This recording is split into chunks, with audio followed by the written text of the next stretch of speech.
पहल की, 3 बार मंत्री साहब के, विधायक साहब के पास गए, इतना ही कहा गौ माता के लिए करना क्या है। फिर यहाँ से फोन ठोका ऊपर, बड़े भाई का फोन आया, था मोटू भाई, बड़े भाई का फोन आया कि ये पुखराज दिमाग खराब कर रहा है, योगी जी को फोन कर रहा है, उधर फोन कर रहा है, मुसलमानों के बारे में खतरनाक बोल रहा है, क्या करना चाहिए। क्या कुछ नहीं कर जाए, वो तो डबोड़ है, पागल है।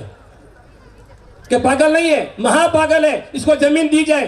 भाई साहब 5 मिनट के अंदर ये प्रभुलाल जी, गोपाल जी, रविंद्रनाथ जी, धनाराम जी साक्षी है। इसी जगह यहाँ पे लोग आने के लिए डरते थे, कतराते थे रात में, इतना जंगल था, यहाँ पे खड्डा था। यहाँ खड़े खड़े उन्होंने कहा, स्वामी जी आप में क्या ऐसा है मुझे बताइए, जमीन में देता हूँ। मैं बोला सर निमिष्ठा कोटरा कोड़ी लाल बिड़ी सर इला रही।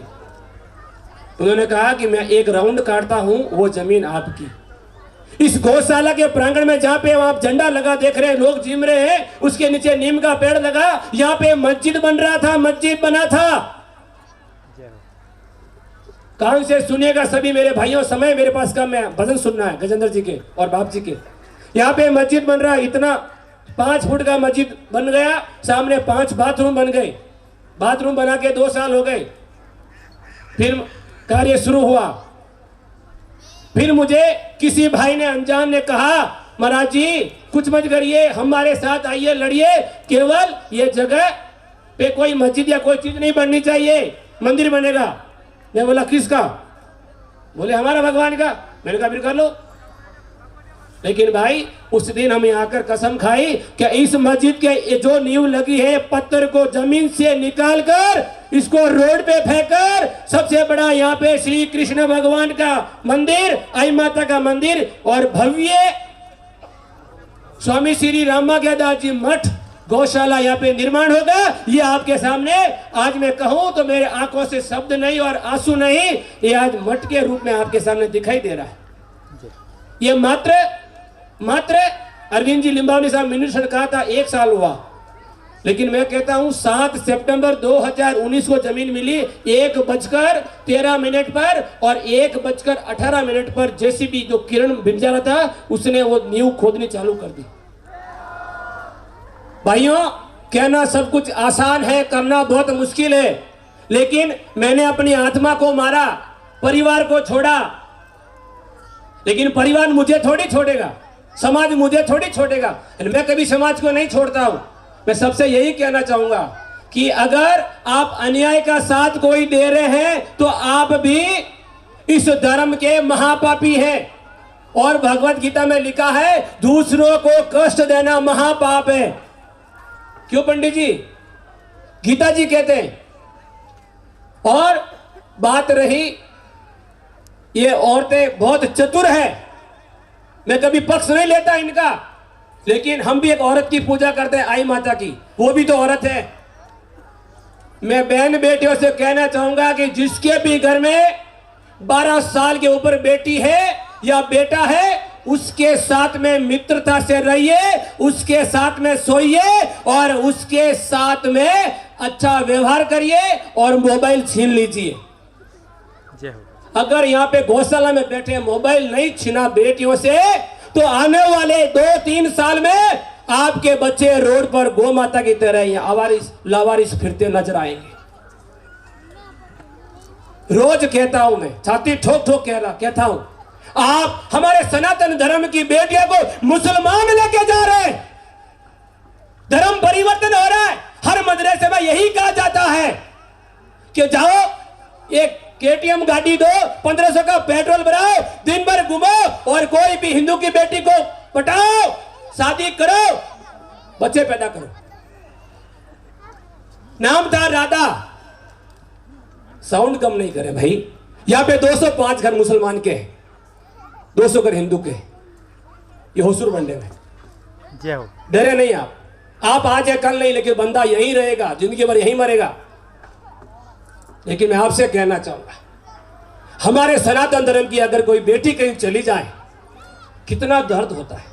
9 महीने मां गर्भ में रखकर सबसे बड़ा रिश्ता बनाकर, और वो बेचारे घर में बर्तन कपड़े धोकर 18 साल की तक इंतजार करके, पैसा इकट्ठा करके सपना देखते हैं कि 19 साल में मेरी बेटी को ये दहेज में दूंगा, ये दहेज में दूंगी, इतना बढ़िया ब्याह करूंगा, ऐसा लड़का ढूंढूंगा। लेकिन 18 साल एक दिन हुआ,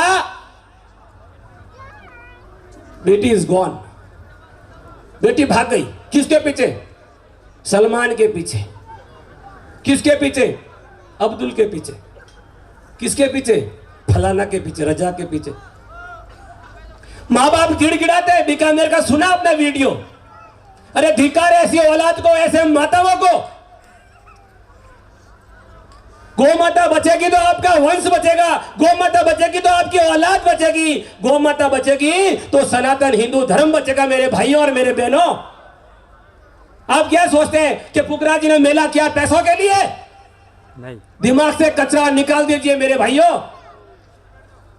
हम पैसों से प्रेम नहीं करते, पैसा मुझको नहीं चाहिए, लेकिन मेरी गौ माता के लिए आप कृपया करके, मैं भीख मांगता हूं, मैं आपके सामने जोड़ी फेरता हूं, भीख मांगता हूं आपके सामने, मेरे गौ माता के लिए, ना मेरे लिए, ना मेरे बच्चों के लिए, ना मेरे परिवार के लिए, ना मेरे समाज के लिए। केवल बहन बेटियों की इज्जत की रक्षा करना। और यहां पर मठ का मतलब है स्थापना करके ऐसी अलग जगह ना कि गौ माता की सेवा वास्तव में यहां पे होती है। और यहां बहन बेटियों के बारे में जो पढ़ाया जाता है, कोई संत महात्मा हो जाए, बहन बेटे साथ में अत्याचार करे, निंदा नहीं कर रहा हूं, आपको चेताने आया हूं।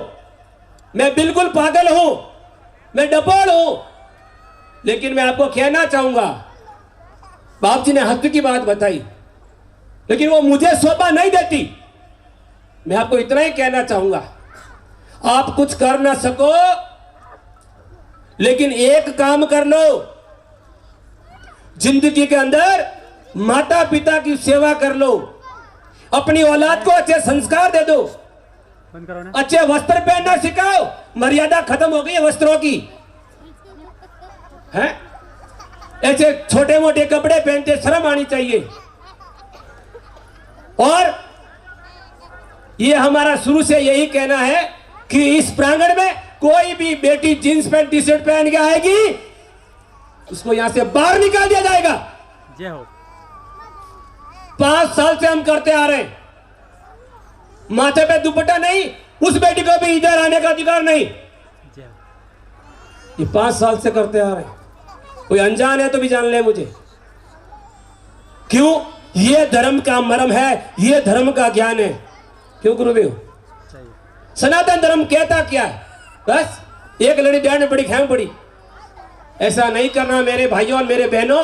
हाथ जोड़ के कहता हूं कि आने वाला समय बड़ा घातक है। गौ माता के लिए पंडाल बनाना है, 30 बाई 100 का 10 पंडाल बनेगा, खर्चा होगा कम से कम 1.25 करोड़ रुपया। कितना? और कोई भाई कह दे, या जितने भी बैठे मेरे प्रिय मित्रों, प्रिय बंधुओं, कोई भी कह दे कि श्री कृष्णा गौशाला से फुकरा जी बाप जी यहाँ से मेरे दुकान पर रसीद बुक लेके आया, कोई भी हाथ खड़ा करे कि बाप जी मांगने के लिए मेरे दुकान आए। बताए कोई? भीड़ में बताए कोई? भीड़ में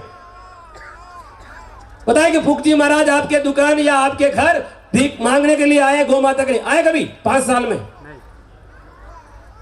मैं आपसे इसलिए कहता हूं कि मुझे समय नहीं है, मुझे भक्तों की सेवा करनी है, गौ माता की सेवा करनी है, बहन बेटियों को ज्ञान सिखाना है, इनको भटकाना नहीं है।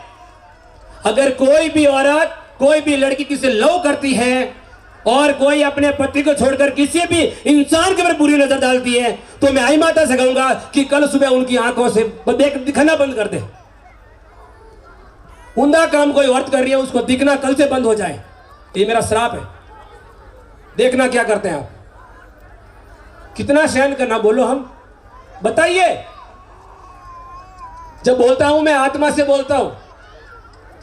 ऐसा क्यों करते हैं भाई? भगवान ने सुंदर बेटा दिया, पति दिया, परिवार दिया, लेकिन आप नहीं समझोगे। आखिर रात बेटियां चैटिंग करती है मेरी बहनों, वीडियो कॉल में रहती है, लेकिन ऊपर कमल ओढ़ी हुई रहती है। अगर कोई कह दे मैं उसका नाम लेके खड़ा कर सकता हूं, उस महफिल में 15 लड़कियां बैठी है।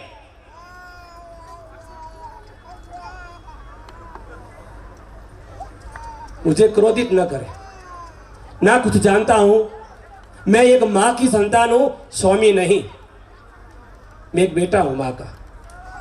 धन्यवाद है मेरे कुल को, मेरे परम पूज्य पिताजी को। 2 साल हो गए, देवलोक हो गया, लेकिन उन्होंने एक बात सिखाई, पूज्य गुरुदेव ने एक बात सिखाई कि बेटा बोलना तो ऐसे बोलो।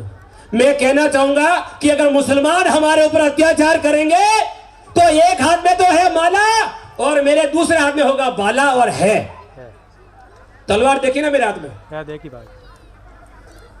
आप मेरा साथ दीजिए, मेरा टांग मत खींचिए। मुझे रोकना है ना, कोई मैं गलत काम कर रहा हूं मुझे रोकिए। मैं पैसे का दुरुपयोग करता हूं, रोकिए। लेकिन मैं आपसे निवेदन करता हूं, आप यहां हैं, आपको लगा कि इस गौशाला में पैसे की जरूरत है तो आप दान दीजिए, वरना आप मत दीजिए। दिल दुखा कर पैसा मत दीजिए। मैं आपको प्रणाम करता हूं, पैसा नहीं चाहिए। आपको इसीलिए निमंत्रण दिया हमने, आपकी सेवा करने के लिए। अब भी अन्नपूर्णा भंडार चल रहा है। समय देखिए आप, कब से शुरू हुआ, कितने लोगों ने जीमा होगा, कितने जीमेंगे।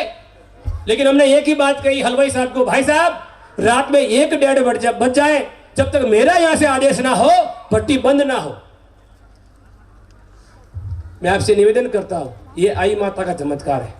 इस जगह पर बैठने लायक नहीं था। मेरे ऊपर कितने हमले हुए मुझे पता, इस जगह में कितने लोग मुझे रात में 1:30-2 बजे मारने के लिए आए, धोखे से बुलाकर। मैं नहीं कहना चाहूंगा, लेकिन मैं जिंदा हूं परम पूज्य गुरुदेव का आशीर्वाद, गौ माता का आशीर्वाद से। और आप भाई कभी कोई काम पड़ जाए, कोई मुसलमान कोई गलती आपको तकलीफ दे रहा है, कुछ भी कर रहा है, आप मेरे पास आइए। मैं प्राण निछावर कहूंगा, आधी रात को आपके साथ मुसलमान कोई तकलीफ दे रहा है या कोई भी डाकूपना कर रहा है, गुंडागर्दी कर रहा है या बेटी को लेकर जब कोई चला गया हो तो आप मेरे पास आइए, उसको सबक हम सिखाएंगे। मैं आपसे वादा करता हूं। लेकिन हर कोई गलत नहीं होता है, लेकिन अपने धर्म की बात करना, दूसरे धर्म की बात यहां पे मत करना। इसी के साथ में अगर मेरे शब्दों से किसी को ठेस पहुंची हो, किसी को आहत हुई हो, किसी को बुरा लगा हो, तो मुझे अपना बेटा समझ में क्षमा कर दे। देना है 30x100 का पंडाल बनाना है, कम से कम 10-11 लाख खर्चा होगा एक शर्ट का। आप कृपया करके मेरा हाथ जोड़ के निवेदन है, भीख मांगता हूं गौ माता के लिए, ना मेरे लिए ना मेरे भगवान के लिए। जो गौ माता हैं तो साक्षात 33 करोड़ देवी देवता निवास करते हैं। मुझे विश्वास है, मेरे ऊपर हमला हुआ था, आंखें बंद की गौ माता से प्रार्थना की, गौ माता ने जिंदा रख दिया। मेरे साक्षी भी हैं यहाँ पे बैठे जो मेरे साथ हमला हुआ उस समय में। लेकिन आप मेरे साथ रहिए। टांग खींचना है तो गलत कदम उठा रहा उसकी खींचिए, कोई नशा पता करता है उसका हाथ खींचिए। लेकिन आप धर्म की कोई सेवा करता है, दान पुण्य करता है, या किसी को कोई भेंट करता है, कोई दान करता है, उसको आप मत रोकिए। इसी के साथ में मैं अपने शब्दों को विराम कहूंगा कि मेरे सपने ऐसे लग रहा है कि मेरा सपना साकार हो रहा है। मुझे लग रहा है पुखराज, इस धरती पर जन्म लेके तूने कुछ न कुछ किया है, ऐसा लग रहा है। करो तो काम ऐसे करो कि लोग आपको याद करें, और या तो 2 प्रकार से करें। कोई 11 किलो होंद लेने आएगा भी नहीं तो याद करो, ऐसा नहीं। काम जिंदगी में ऐसा करो, ऐसा दान करो। परमात्मा ने पैसा दिया है तो दान करिए, नहीं दिया है तो चुपचाप बैठ जाइए, लेकिन किसी को अंगुली मत करिए। मेरी बुराई खूब करिए। गुरुजी ने कहा पुखराज, अंतिम समय गुरुजी ने कहा पुखराज, जिंदगी के अंदर तेरी बुराई होती हो तो सोच लेना कि तेरा दूसरे दिन नए सूर्य का उदय हुआ है। इसी के साथ मैं परम पूज्य गुरुदेव के श्री चरणों में दंडवत साष्टांग दंडवत करते हुए अपने वाणी को विराम देने से पहले बोलो वंदे मातरम। कोई होता हो बोलो वंदे मातरम, वंदे मातरम, जय जय श्री राम, जय जय श्री राम, जय जय श्री राम। आपसे निवेदन है कि अयोध्या में रामलला मंदिर बन रहा है, उसके लिए हर घर से कुछ न कुछ राशि भेंट करें। धन्यवाद। अभी बाप जी